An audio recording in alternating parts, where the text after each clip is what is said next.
आज से 10 दिन पहले देश के स्वास्थ्य मंत्री श्री हर्षवर्धन ने कहा था कि पूरे देश में कोरोना का टीका फ्री में लगाया जाएगा। स्वास्थ्य मंत्री के इस बयान के बाद से पूरे देश के लोग इस बात को लेकर निश्चिंत हो गए थे कि जब भी उनके पास कोरोना का टीका पहुंचेगा तो ये उनके लिए फ्री में उपलब्ध रहेगा। लेकिन मंत्री साहब के इस बयान में टर्म्स एंड कंडीशंस वैसा ही अप्लाई होता है जैसे कोई बड़ी कंपनी अपने ऑफर्स पर अप्लाई करती है। इसलिए आज के वीडियो में हम आपको ये बताएंगे कि कोरोना का टीका आपको फ्री में मिलेगा या फिर नहीं।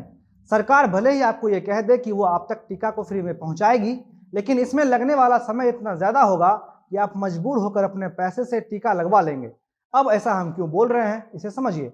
नमस्ते, मेरा नाम मन शर्मा है और आप जनता जंक्शन देख रहे हैं और ये हमारा विशेष कार्यक्रम सुबह सवेरे है, जिसके माध्यम से हम आपको बिहार की 5 प्रमुख खबर बताते हैं।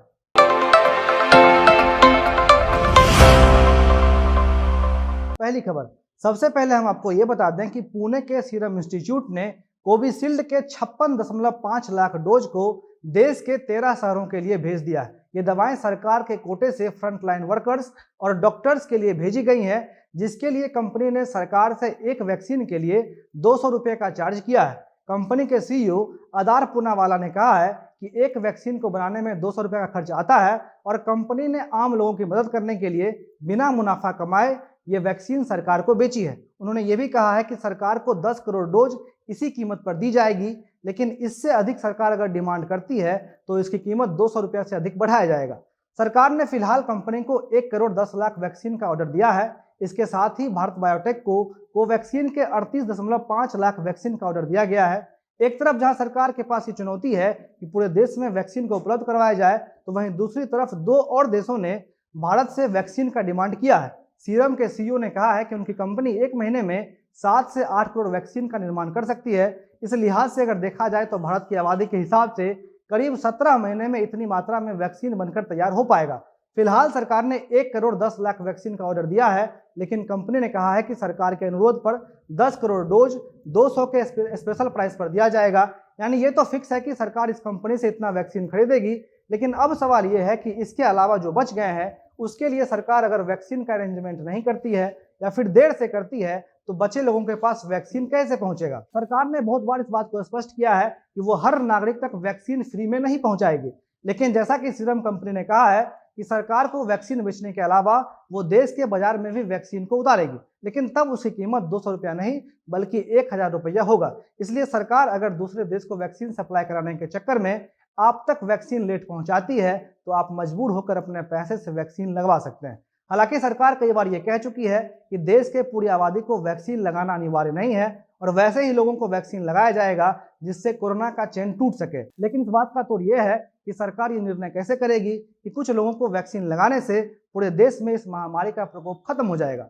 इसलिए सरकार के तमाम आश्वासन के बाद भी देश के हर नागरिक को अब भी कोरोना के वैक्सीन का इंतजार है। एक खबर यह भी है कि 16 जनवरी से पूरे देश में वैक्सीनेशन शुरू हो जाएगा, लेकिन जैसा कि हमने आपको बताया कि अगर पूरे देश की आबादी को वैक्सीन लगाने का काम सरकार करती है तो इसमें करीब 2 साल का समय लग सकता है। अब दूसरी खबर, पिछले कई दिनों से देश भर में बर्ड फ्लू को लेकर हाहाकार मचा हुआ है और कई राज्यों में इसकी वजह से लाखों पक्षियों की जान जा चुकी है।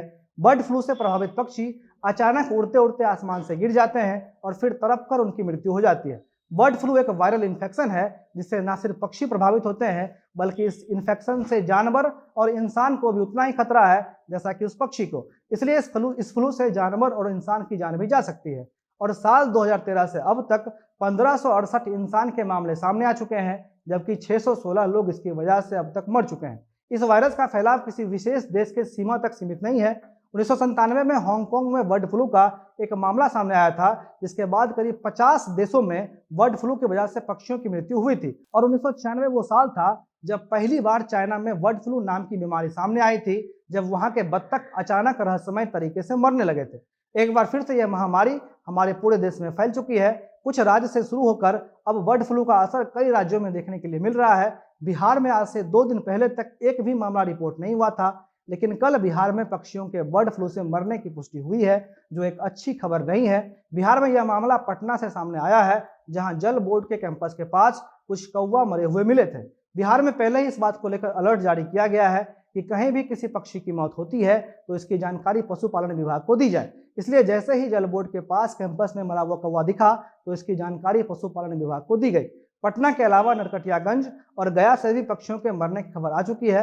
हालांकि इन पक्षियों की मृत्यु बर्ड फ्लू की वजह से हुई है या फिर नहीं, इसकी पुष्टि अभी तक आधिकारिक तौर पर नहीं की गई है। ये एक संभावना है और इस संभावना के सच होने की संभावना बहुत ज्यादा है। इसलिए विभाग के अधिकारी पटना के चिड़ियाघर में पक्षियों को बर्ड फ्लू से बचाने के लिए जू प्रशासन को पिंजरे के आसपास के क्षेत्र की सफाई करने के लिए कह चुके हैं। इसके साथ ही पिंजरे के चारों तरफ चूने का छिड़काव करवाया जा रहा है और चिड़ियाघर में आने वाले लोगों को पक्षियों के संपर्क से बचाने के लिए पिंजरे को जाल से घेरने का काम किया जा रहा है। हालांकि विभाग चिड़ियाघर से विभिन्न प्रजातियों के पक्षियों का सैंपल इकट्ठा कर रही है और इसे जांच करने के लिए कोलकाता के रिसर्च सेंटर में भेजा जाएगा। जानकारी ये कहते हैं कि बर्ड फ्लू का खतरा दिसंबर से जनवरी के बीच में अधिक होता है, इसलिए इस वक्त जू प्रशासन भी बर्ड फ्लू को लेकर अलर्ट पर है। 2 साल पहले भी बर्ड फ्लू की वजह से चिड़ियाघर के 15 पक्षियों की मृत्यु हुई थी, जिसके बाद से चिड़ियाघर को 2 महीने के लिए बंद किया गया था। बर्ड फ्लू एक पक्षी से दूसरे पक्षी में संपर्क होने की वजह से फैलता है और जब कोई इन्फेक्टेड पक्षी किसी इंसान के संपर्क में आता है तब ये पक्षी से इंसान में फैल सकता है। हालांकि जानकारी ये कहते हैं कि बर्ड फ्लू से इन्फेक्टेड पक्षी या उसके अंडे को सही से पकाकर खाने पर बर्ड फ्लू के वायरस ट्रांसफर नहीं होते हैं, लेकिन वैसे लोग जो प्रिकॉशन लेकर चल रहे हैं उन्होंने चिकन का सेवन करना बंद कर दिया है। इसलिए आप देख सकते हैं कि आपके आसपास के बाजारों में चिकन का दाम काफी घट गया है। इस फ्लू से बचने के लिए अगर कुछ उपायों की बात की जाए तो उसमें कुछ विशेष ये है कि आप पक्षियों के संपर्क में आने से बचिए और जब भी आप किसी पक्षी के संपर्क में आए तो अपने हाथों को गर्म पानी और साबुन से धो लीजिए। चिकन बनाने के लिए अलग बर्तन का इस्तेमाल करिए और मांस को तब तक पकाइए जब तक वो अच्छे तरीके से पक ना जाए। अब तीसरी खबर, बिहार कांग्रेस के नए प्रभारी भक्त चरण दास सदाकत आश्रम में किसानों को लेकर बैठक करने के लिए पहुंचे थे।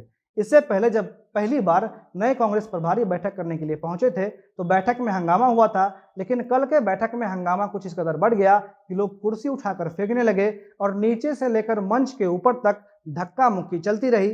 बैठक के शुरू होते ही नेताओं के बीच बहस शुरू हो गई और मारपीट भी शुरू हो गई। इसी बीच किसान मोर्चा के नेता राजकुमार सिंह ने एक दूसरे नेता पर कुर्सी चला दी और कुर्सी के चलते ही लोग धक्का मुक्की पर उतर गए।